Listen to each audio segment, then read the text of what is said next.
कहानी के शुरू में हम सन 1962 का सीन देखते हैं, जहां पर इटली के समुद्र में एंटोनियो ग्रेजा नाम की एक पैसेंजर शिप सफर कर रही थी। शिप पर मौजूद सारे यात्री काफी खुश होते हैं और नाइट पार्टी को एंजॉय कर रहे होते हैं। पार्टी में सभी यात्री डांस कर रहे थे, लेकिन इस दौरान कोई अनजान व्यक्ति शिप पर एक लीवर को ऊपर उठाता है, जिससे अगले ही पल लोहे की एक वायर तेजी से शिप के एक हिस्से से दूसरे हिस्से पर जाती है और इस दौरान वायर के बीच में आने वाले सारे यात्री वायर से कट कर मारे जाते हैं। अब इस दुर्घटना में केटी नाम की एक छोटी सी लड़की अपनी हाइट कम होने की वजह से बच गई थी, क्योंकि वायर केटी के ऊपर से गुजर गया था। अपने आसपास मौजूद सारे लोगों को एक झटके में कटकर मरता देखकर केटी पूरी तरह से डर जाती है और जोर से चिल्लाती है। इसके बाद हमें 40 साल के बाद का समय दिखाया जाता है, जहां पर कैप्टन सेन मर्फी अपने टीम मेंबर के साथ मिलकर एक शिप को बचाकर समुद्र के किनारे पर ले आते हैं और यही उनका काम होता है। अब शाम को जब कैप्टन सेन मर्फी अपने साथियों के साथ एक बार में होते हैं और अपनी जीत की पार्टी मना रहे होते हैं, तो इस दौरान उनके पास जैक फरमन नाम का एक आदमी आता है, जो उन्हें कहता है कि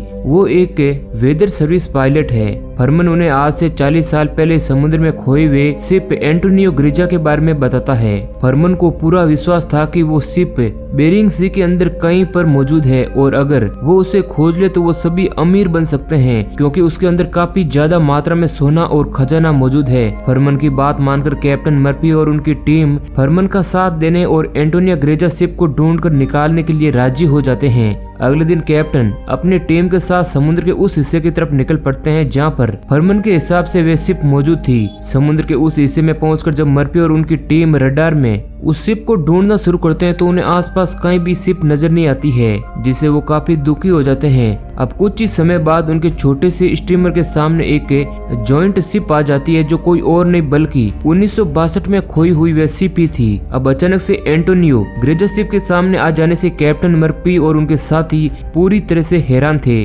अब ग्रिग और जैक नाम के कैप्टन मर्फी के दो साथी अपने स्टीमर में ही रुक जाते हैं और कैप्टन मर्फी अपने बाकी टीम मेंबर के साथ शिप के अंदर आ जाते हैं। शिप के अंदर आकर कैप्टन मर्फी देखते हैं कि वहाँ चारों तरफ अंधेरा था और उन्हें काफी अजीब तरह की आवाजें सुनाई दे रही थी। कैप्टन मर्फी और उनके साथी उस आवाज का पीछा करते हैं। इस दौरान उन्हें एक क्लॉक पेंडुलम हिलता हुआ दिखाई देता है, जिसे देखकर सभी लोग पूरी तरह से हैरान थे, क्योंकि वो क्लॉक काफी साल पुरानी थी, लेकिन उसका पेंडुलम आज भी हिल रहा था। अब वो लोग जब पेंडुलम के पास जाते हैं तो वो हिलना बंद हो जाता है।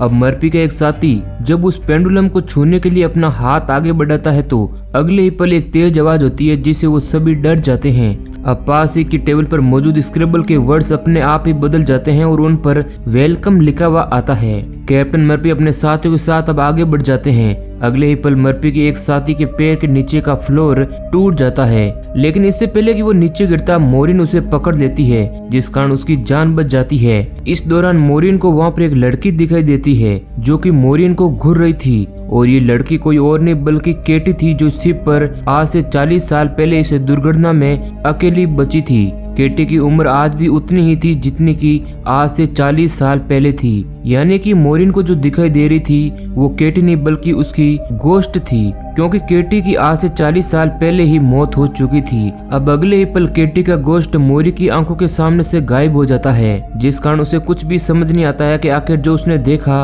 वह सच था या फिर नहीं। अब इसके बाद वो सभी लोग शिप के केबिन में आ जाते हैं, जहाँ पर उन्हें एक वॉच मिलती है। वॉच को देखकर वो सभी लोग हैरान थे, क्योंकि वो वॉच आज के जमाने की थी, लेकिन शिप तो 1962 में कहीं गायब हो गई थी। कैप्टन मर्फी ये देखकर सभी को कहते हैं कि हो सकता है कि हमसे पहले भी यहाँ कोई आ चुका हो। शिप का मेन्यू लेने के बाद मर्फी अपने लोगों के साथ स्टीमर में वापस आ जाते हैं। अगले दिन उन्हें पता चलता है कि शिप में एक बड़ा सा होल मौजूद है, जिससे समुद्र का पानी शिप के अंदर आ रहा था। अब मर्फी अगले दिन किसी भी तरह होल को रिपेयर कर शिप को अपने साथ वहाँ से ले जाना चाहता था, इसलिए वो अपनी पूरी टीम के साथ शिप को रिपेयर करने में लग जाता है। अब मोरिन जब शिप के उस हिस्से में जाती है जहाँ पर स्विमिंग पूल मौजूद था, तो वहाँ पर मोरिन को गोलियों के निशान दिखाई देते हैं और साथ ही उसे वहाँ पर कुछ बुलेट्स भी मिलते हैं। मोरिन जब स्विमिंग पूल से वापस आने लगती है तो उसे एक बार फिर से केटी का गोश्त दिखाई देता है, जिसे देखकर मोरिन डर जाती है और स्विमिंग पूल में गिर जाती है। मोरिन के सिर में चोट लगने की वजह से खून निकलना शुरू हो जाता है, लेकिन रहस्यमय तरीके से स्विमिंग पूल मोरिन के ब्लड को ऑब्जर्व कर ले रहा था। अब मोरिन जब दोबारा ऊपर देखती है तो उसे वहाँ पर केटी का गोश्त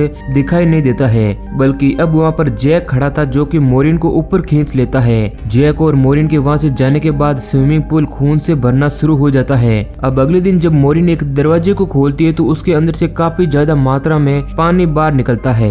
मोरिन और जैक जब अंदर जाते हैं तो दरवाजा अपने आप ही बंद हो जाता है। अब वे दोनों आगे बढ़ते हैं और आगे बढ़ते हुए जल्दी वो दोनों एक केबिन तक पहुंच जाते हैं, जहां पर उन्हें एक लकड़ी का बॉक्स दिखाई देता है। जैक और मोरिन अब अपने बाकी साथियों को वहां पर बुला लेते हैं और सभी बॉक्स को खोलने पर उन्हें उसमें गोल्ड मिलता है और ऐसे करके सारे 9 बॉक्स थे। अब ये देख मर्फी और उसके साथी काफी ज्यादा खुश थे क्योंकि अब वो सभी काफी अमीर बन गए थे। अब गोल्ड मिलने के बाद वो सभी लोग वहाँ से वापस जाने का फैसला करते हैं। वो सारे लोग गोल्ड से भरे बॉक्सेस को अपने स्टीमर में रख लेते हैं और वापस जाने की तैयारियां शुरू कर देते हैं। लेकिन इस दौरान हम स्टीमर में मौजूद गैस सिलेंडर को देखते हैं जो खुद ही एक्टिवेट हो जाता है, जिसकी वजह से गैस सिलेंडर से बाहर निकलना शुरू हो जाती है और पूरे कमरे में फैल जाती है। वहीं दूसरी तरफ मोरिन को एक बार फिर से केटी का गोश्त दिखाई देता है। केटी दौड़ते हुए मोरिन की तरफ आ रही थी जैसे कि वो उसे कुछ बताना चाहती हो, लेकिन अगले ही पल कोई उसे पकड़कर पीछे की तरफ धक्का दे देता है, जिस कारण केटी वापस से गायब हो जाती है। मोरिन ये सब देखकर पूरी तरह से घबरा जाती है। वहीं दूसरी तरफ मोरिन का एक साथी जब इंजन को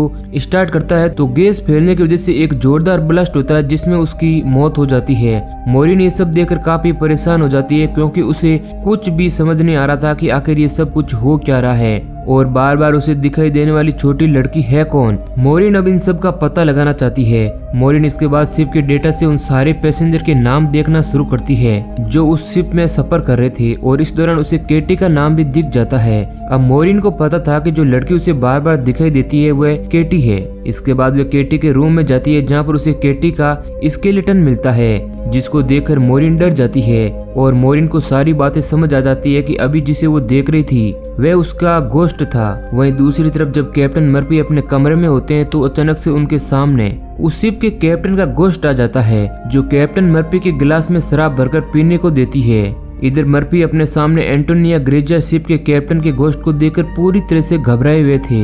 इसके बाद कैप्टन का गोश्त कैप्टन मर्फी को एक शिप का तस्वीर देता है और कैप्टन मर्फी को कहता है कि इस शिप का नाम लॉरली है, जिसे उन्होंने 1962 में रेस्क्यू करके निकाला था और उसी के अंदर उन्हें वो खजाना मिला था जिसे वो अपने शिप पे एंटोनिया ग्रेजा में भरकर ले जा रहे थे। लेकिन इस दौरान उनकी शिप अचानक से कहीं गायब हो गई। कैप्टन का गोश्त इसके बाद मर्फी को एक और तस्वीर देती है जिसे देखकर कैप्टन मर्फी परेशान हो जाते हैं। वहीं दूसरी तरफ मोरिन केटी के कमरे में केटी की आत्मा के साथ मौजूद थी, जहाँ पर केटी की सोल मोरिन को कहती है कि शिप में उसकी तरह ही बहुत सारे लोग और मौजूद है, लेकिन और कोई है जो ये सब कुछ कर रहा है क्योंकि उसे बहुत सारे लोगों की सोल की जरूरत है और जब उसका काम पूरा हो जाएगा तो वो सभी आजाद हो पाएंगे। इसके बाद हम मोरिन के एक साथी को देखते हैं जो शिप के उस हिस्से में पहुंच जाता है जहां पर 1962 में सारे पैसेंजर एक साथ मिलकर पार्टी को एंजॉय कर रहे थे। अब अगले ही पल सब कुछ ठीक उसी प्रकार हो जाता है जैसे कि 1962 में हो रही पार्टी के दौरान था। मोरिन का साथी ये सब देख हैरान था, लेकिन कुछ ही समय बाद उसे वहाँ मौजूद गोश्त द्वारा अपने ट्रैप में फंसाकर जान से मार दिया जाता है। वहीं दूसरी तरफ कैप्टन मर्फी के 2 साथियों को शिप पर काम करने के दौरान स्वादिष्ट खाने का सामान मिलता है, जिसे वो दोनों जल्दी जल्दी खाना शुरू कर देते हैं। लेकिन कुछ ही समय बाद उन्हें रियलाइज होता है कि जिसे वो स्वादिष्ट खाना समझकर खा रहे थे वो खाना नहीं बल्कि छोटे छोटे बहुत सारे कीड़े थे और उन्हें वोमिटिंग होना शुरू हो जाती है। अब अगले सीन में हम कैप्टन मर्फी को देखते हैं जिन्हें अब पता चल गया था कि जिस शिप के ऊपर वो है वो शिप एक श्रापित यानी कि गोस्ट शिप है, इसलिए वो जल्द से जल्द उस शिप से बाहर निकलना चाहता था और मोरिन को ढूंढ रहा था। लेकिन इस दौरान कैप्टन मर्फी के सामने उस साथी का गोश्त आ जाता है जो ब्लास्ट में मारा गया था और वो मर्फी की तरफ आगे बढ़ना शुरू कर देता है। मोरिन भी शिप से बाहर निकलना चाहती थी, इसलिए वो जल्दी कैप्टन मर्फी के पास पहुंच जाती है। लेकिन अब कैप्टन मर्फी को मोरिन के चेहरे में अपने उस साथी का चेहरा दिखाई दे रहा था जो ब्लास्ट में मारा गया था, इसलिए वो मोरिन के ऊपर ही हमला करना शुरू कर देता है। मोरिन को भी कुछ समझ नहीं आता है कि आखिर मर्फी ऐसा क्यों कर रहा है और वो खुद को बचाने के लिए मर्फी के पैर पर हमला करके उसे जख्मी कर देती है। जख्मी होने के बाद मर्फी और भी गुस्से में आ जाता है, लेकिन इससे पहले कि वो मोरिन को जान से मारता वहाँ पर जैक आ जाता है जो मर्फी पर हमला करके उसे बेहोश कर देता है और मोरिन की जान बचा लेता है। मोरिन और जैक इसके बाद कैप्टन मर्फी को एक जगह पर कैद कर देते हैं। कुछ ही समय बाद उनके 2 साथी भी उनके पास आ जाते हैं। और अब सभी को पता चल गया था कि उस शिप में कुछ तो गड़बड़ है, इसलिए वो सभी किसी भी तरह जल्द से जल्द शिप को रिपेयर करके वहां से निकलना चाहते थे और उनके पास इसके सिवाय कोई दूसरा रास्ता भी नहीं था, इसलिए वो शिप के नीचे जाकर उसे रिपेयर करने लगते हैं। इधर मोरिन जब शिप में अपने एक साथी को ढूंढ रही होती है तो उसे एक बार फिर से केटी की घोस्ट दिखाई देती है। मोरिन को दिखाती है कि किस प्रकार उसका साथी उस कमरे में पहुंच गया था जहां पर 1962 में पार्टी हो रही थी, जिसके बाद उस पार्टी में मौजूद सिंगर की घोस्ट ने मोरिन के साथी को मार दिया था। केटी की घोस्ट इसके बाद मोरिन को उस शिप का सीन दिखाती है जब 1962 में शिप के सारे पैसेंजर एक साथ सफर कर रहे थे। अब एक गैंग जो शिप पर मौजूद गोल्ड को चुराना चाहती थी, उसने एक एक करके केटी और बाकी सभी लोगों को मार दिया था। सभी को मारने के बाद वो गैंग उस कमरे तक पहुंच जाती है जिसमें गोल्ड मौजूद था, लेकिन सिंगर ने उस गैंग के एक साथी को अपने कंट्रोल में कर लिया था, जिसकी वजह से उसने अपने ही लोगों को गोलियां चलाकर मार दिया था। और इसके बाद सिंगर ने उस आदमी को भी मार दिया जिसने सिंगर के कहने पर अपने लोगों को मारा था। दरअसल वह सिंगर अकेले ही उस सारे गोल्ड को चुराना चाहता था। अब इसके बाद वो आदमी सिंगर के पास आता है जो इस पूरे प्लान का मास्टरमाइंड था। वो एक हुक को इशारा करता है और सिंगर से दूर हट जाता है, जिसके अगले ही पल वो हुक आकर सिंगर से टकराता है और सिंगर की भी मौत हो जाती है। केटी इसके बाद मोरिन को सारे प्लान के मास्टरमाइंड का चेहरा दिखाती है, जिसे देखकर मोरिन पूरी तरह से हैरान थी क्योंकि वो कोई और नहीं बल्कि जैक था। दरअसल जैक ने ही कैप्टन मर्फी को शिप पर मौजूद गोल्ड के बारे में बताया था और उन सभी को उस सोने का लालच देकर शिप तक लाया था। मोरिन जब सबको समझ आती है कि जैक उन सभी को अपने ट्रैप में फंसाकर यहाँ तक लाया है ताकि वो उन्हें मारकर उनके सोल को शिप में कैद कर सकें। अब मोरिन समझ चुकी थी कि मर्फी पूरी तरह से बेगुनाह है, इसलिए वो मर्फी को बचाने के लिए उस तरफ भागती है जहाँ पर उसने जैक के साथ मिलकर मर्फी को कैद किया था, लेकिन अब मर्फी की भी मौत हो चुकी थी। मोरिन मर्फी के हाथ में उस फोटो को देख लेती है जिसे 1962 वाले शिप के कैप्टन ने मर्फी को दिया था और वो फोटो किसी और की नहीं बल्कि जैक की थी। मोरिन इसके बाद अपने एक साथी को जैक पर नजर रखने के लिए बोलकर खुद अपने उस साथी को ढूंढने के लिए चली जाती है जो उस समय पानी के अंदर था, जिसके बाद मोरिन को जल्दी पता चल जाता है कि उसके उस साथी को भी जैक ने पहले ही मार दिया है। वहीं दूसरी तरफ जैक मोरिन के उस साथी के पास जाता है जिसे मोरिन ने जैक पर नजर रखने के लिए कहा था। जैक और मोरिन के साथी के बीच आर्गुमेंट होना शुरू हो जाता है, जिस दौरान मोरिन का साथी जैक के ऊपर गोली चला देता है, जिससे घायल होकर जैक नीचे गिर जाता है और जैक को मरा समझकर मोरिन का साथी वहां से चला जाता है। अब अगले सीन में मोरिन को देखते हैं जो शिप के अलग अलग हिस्सों में बॉम्ब को फिक्स कर रही थी, क्योंकि वो ब्लास्ट करके पूरी शिप को खत्म करना चाहती थी और कैद आत्माओं को आजाद करना चाहती थी। अब मोरिन के पास उसका वो साथी वापस आ जाता है, जिसके बाद वो मोरिन को शिप पर बॉम्ब फिक्स करने से मना करता है, लेकिन मोरिन किसी भी तरह शिप को ब्लास्ट करके उन सभी सोल को आजाद करना चाहती थी, इसलिए वो उसकी बातों पर ध्यान नहीं देती है। अगले ही पल मोरिन का वो साथी जैक में बदल जाता है, यानी कि जैक ने मोरिन के उस साथी को भी मार दिया है जिसने जैक पर गोली चलाई थी। जैक इसके बाद मोरिन को अपने बारे में बताता है कि किस प्रकार वो एक सोल कलेक्टर है जो सोल कलेक्ट करने का काम करता है। जैक जब इंसान था तो उसने बहुत सारे गलत काम किए थे, जिसकी वजह से मरने के बाद उसे एक सोल कलेक्टर का काम मिला था। सोल कलेक्ट करने के लिए जैक को शिप की जरूरत थी, क्योंकि शिप में मौजूद गोल्ड का लालच देकर वो लोगों को यहाँ पर लाता था और उन्हें मारकर उनकी सोल को कलेक्ट कर लेता था। मोरिन जैक की बात को नहीं मानती है और किसी भी तरह शिप को ब्लास्ट करना चाहती थी, इसलिए जैक गुस्से में मोरिन के ऊपर भी हमला शुरू कर देता है। मोरिन किसी तरह जैक से बचते हुए एरो से जैक के पैर पर हमला करके उसे घायल कर देती है और फिर वो उसी एरो से बम के रिमोट पर निशाना लगाती है और फिर वह खुद शिप से नीचे पानी में कूद जाती है। अगले ही पल एक बड़े धमाके के साथ वो पूरी शिप ब्लास्ट हो जाती है। मोरिन इस समय समुद्र के अंदर थी जहाँ पर वो शिप के मलबे के बीच फंसी हुई थी, लेकिन तभी वहाँ पर केटी की सोल आ जाती है जो मोरिन को वहाँ से निकलने का रास्ता दिखाती है। मोरिन जल्दी शिप के मलबे से बाहर आ जाती है। अब मोरिन देखती है कि शिप के ब्लास्ट होने के साथ ही केटी और शिप में कैद बाकी लोगों की सोल अब पूरी तरह से आजाद हो चुकी है।